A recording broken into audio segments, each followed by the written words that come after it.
A local business facing backlash on social media after a photo was posted of an employee's shirt with the phrase many found offensive. Good evening and thanks for joining us. I'm Jennifer Piñate. KNWA's Encarika Azuka in Fayetteville with what the business owner had to say. Owners tell me that the shirts were meant to be funny. However, some people thought they were no laughing matter. Mango's Gourmet Taco Shop on the corner of Sang and Martin Luther King Boulevard in Fayetteville has been open since 2014. Staff wear a couple of different shirts to work, including this one, which says Immigration Agents Eat Free.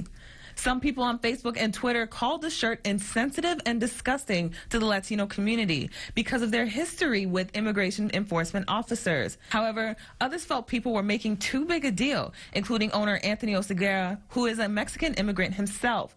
He said when he first saw the shirt, he didn't find it offensive at all. He actually chuckled at it. I'm not here to be political or anything. We're just here to make tacos and make good food and sell good food. If an ICE agent really did come, would they really be able to eat for free? Of course not. It's a joke. Now, I spoke with a local activist who tells me the only thing he wants to see done is for employees to stop wearing the shirts. In Fayetteville, Encarika Azuka, KNWA, Northwest Arkansas News. Quite the controversy there, Encarika. Thank you.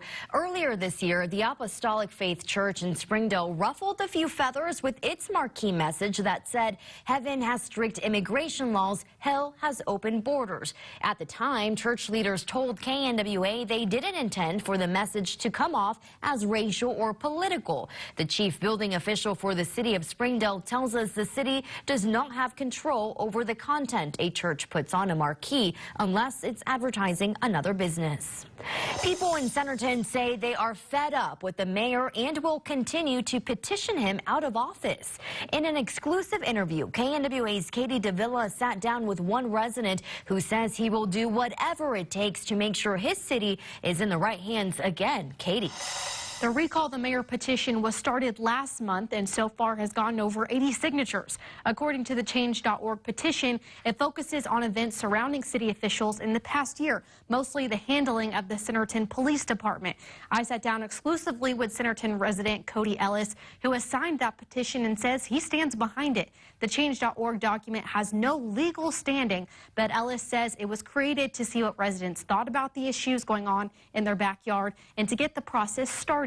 According to Arkansas Code, 35% of voters must sign an official document asking to recall an elected official. The county clerk must determine the sufficiency of the petition within 10 days after the date of the filing. If the petitions are deemed sufficient, the clerk can certify them to the County Board of Election Commissioners.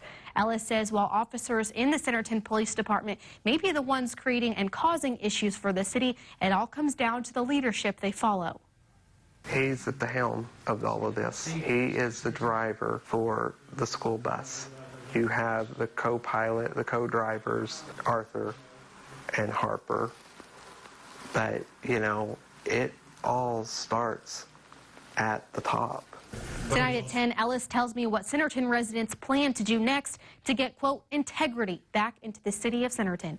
Live in studio, Katie Davila, KNWA, Northwest Arkansas News. All right, Katie, keep us updated. Thank you. An SUV drives off a cliff at the Northwest Arkansas Mall this morning, leaving one person hurt. Here you can see a tow truck pulling the vehicle out of the muddy area.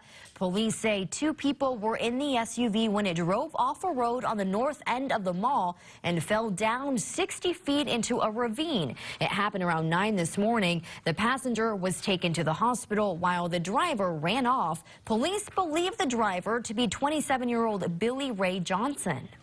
Sometimes people just get scared, you know. Sometimes people don't have insurance and, you know, maybe they cause the accident, so they just kind of panic and run off. Police need Billy Ray Johnson to stop by the police station to finish the accident report.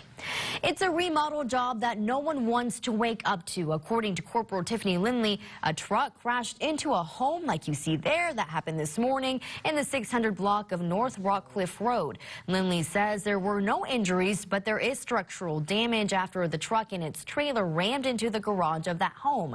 An investigation is underway.